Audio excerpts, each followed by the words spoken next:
this video contains a paid ad with Penguin Platform.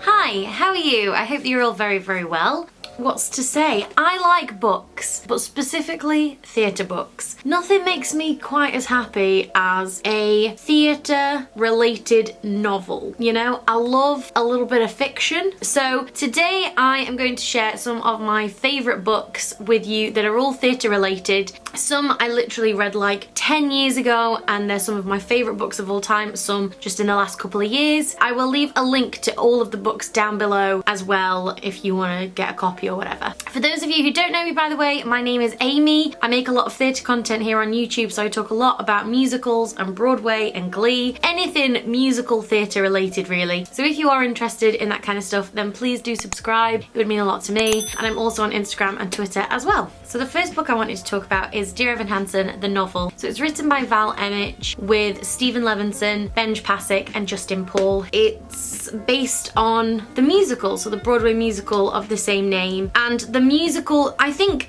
a lot of people think that, you know, so many shows these days are based on material, on things like a book or a movie or whatever. But in this, the book is actually adapted from the musical, which I think is really cool. It's definitely a concept that was new to me, but I think it works really well, and I will tell you why. So the story of Dear Evan Hansen, for those of you who might not know, is basically around a young boy called Evan. He deals with kind of social anxiety and things. He's given an exercise by his therapist, basically to write himself a letter that starts with Dear Evan Hansen. He writes a letter on the first day of school about all the difficult things about a new year at school and just struggling, and the letter gets in the hands of the wrong person, and I don't want to give away the whole story. It's heartbreaking and sad and also uplifting, and there's lots of emotions. So this video is with Penguin Platform, which is Penguin's online hub for teens and Gen Z readers. Penguin Platform posts videos with authors and readers on topics like mental health, LGBTQ+ reads, writing tips, film adaptations, the importance of representation, and so much more. Dear Evan Hansen and the next book I'm going to be talking about, the Prom, they're both actually based on musicals. So I've done a video over with Penguin Platform on their channel talking about musicals that I think should be made into books. I'll leave a link to it down below, and let me know what musicals you think should be made into books as well. If you're a teenager who wants to be in a platform video yourself, I'll leave a link down below so that you can email them for the opportunity. So I actually read the book last Christmas. I did a video like a week or so ago about the Dear Evan Hansen movie that's just started filming, and in it I said I really wonder how they do it, because the show is very kind of sparse. There's not a lot of set and things, and then I thought I should reread the book and kind of fill in those gaps for myself, which is exactly what the book does. The musical is pretty Evan heavy, but in the book there are these large sections where it's from Connor's point of view, and you really find out about why he did what he did, how he feels about what's happening now with Evan and his family. There's so much more, and so much more understanding for Connor, who I think is quite a misunderstood character,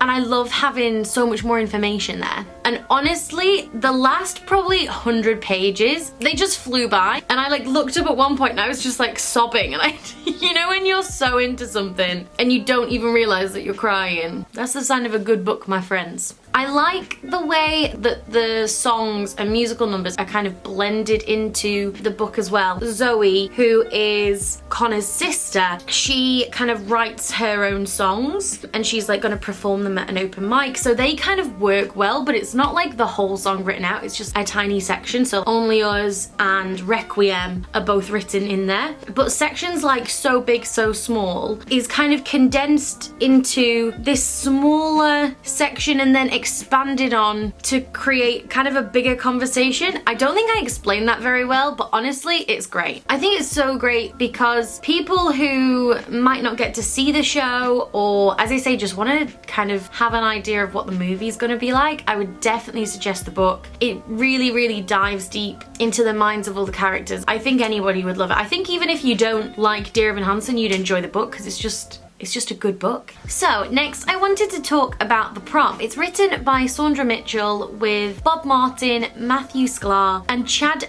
Beguilin, I believe it's pronounced, but I could be wrong, so sorry if I am. So The Prom is again based on a musical, which I love. I saw it back on Broadway in early 2019, and it's wonderful. So the story basically follows Emma and Alyssa, two teen girls who are in love and they want to go to prom together, but their school only allows same-sex couples to go to the prom together. These Broadway actors have just had a show that's not done very well, and they're like, we need to up our image. So they hear about Emma's story. They decide to go over to Indiana. So funnily enough, just like Dear Evan Hansen, The Prom is also having a movie that's coming out around Christmas time this year. I love this book. It's so great. It's so lovely. It's a really like easy read. It's what I call like a cozy read. You know when you're like on the couch with a blanket and all cuddly and cozy? This is like that kind of book. So there's definitely some differences between the musical and the book. Two characters from the musical aren't in the book, which I think is quite interesting. I don't necessarily think it adds to the story to not have them there, but it also didn't take anything away massively. It's so cool to find out like the first time Emma and Alyssa met. It's something that you don't find about in the musical, and I love a little backstory, you know. I'm very nosy, so I just always want more, so it's perfect for me. The musical is basically all about Emma, but the book is very evenly split, I would say, between Emma and Alyssa. You have like a chapter written by Emma, a chapter from Alyssa, Emma, Alyssa, and so on. And I also like how the girls have kind of more agency in their story than in the musical. So in the musical, the Broadway actors hear about Emma and Alyssa's story through like a news article, whereas in this, it's because Emma has a YouTube channel where she wrote a song about her girlfriend and it went viral, and that's how they heard about it. And so much more with Alyssa planning the prom and Alyssa's relationship with her mum. I also think that the book covered homophobia that the girls experienced really, really well, from like large displays of discrimination and hate speech and things to little digs and things that LGBTQ plus people deal with every single day. Generally, I just love the book. The show closed on Broadway a lot earlier than it should have done, and I think it's a nice way for people who might not have got to see the show or just want a little backstory before the film comes out. Highly recommend. So the next book I wanted to talk about is How I Paid for College. It's a Marcus Ito book, and I actually bought this not knowing it was a novel.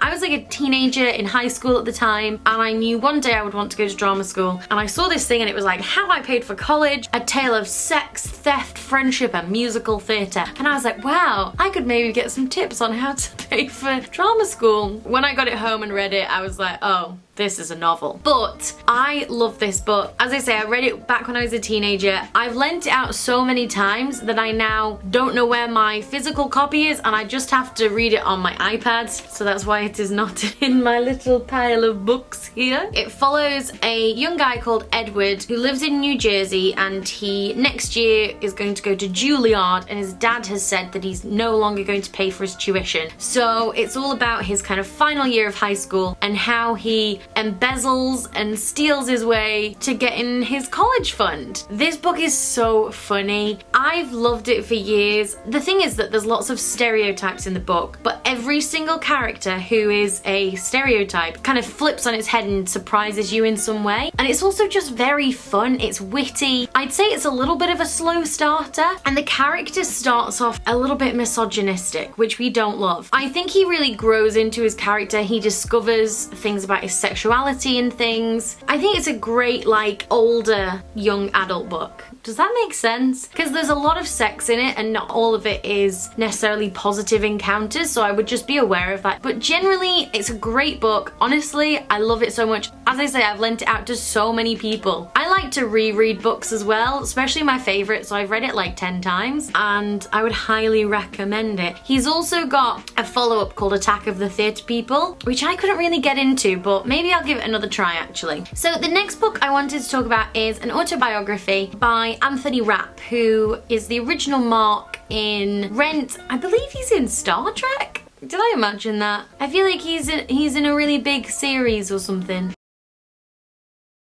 but I know him from his musical theatre days. I love this book. Again, I read this when it came out, like back in the day. I got it from, there used to be this little theatre bookshop in Covent Garden in London called Dress Circle. It's closed down now. I used to go in and they would rinse me dry. I tell you, there was not a book left on the shelf when I left. I bought so much from that shop and I got some great finds. So that's where I got How I Paid for College, and as I say, also where I got Without You. Anthony Rapp basically talks about his life, his childhood, finding out about his sexuality, coming out to his family, struggles with his family and things. I really liked when he was talking about kind of living in New York, trying to make it as an actor, and he's very honest. Like, he doesn't hold back at all. He's very frank about everything. He talks a lot about living in New York during the AIDS epidemic and losing friends and how difficult that was. The most interesting part for me was all around the kind of creation of Rent, because as I say, he was in the original production. And for those of you who don't know, Jonathan Larson, who wrote the musical of Rent, actually died the day of the first preview, and they still went ahead and did the show. And Anthony Rapp talks about finding out, the decision making,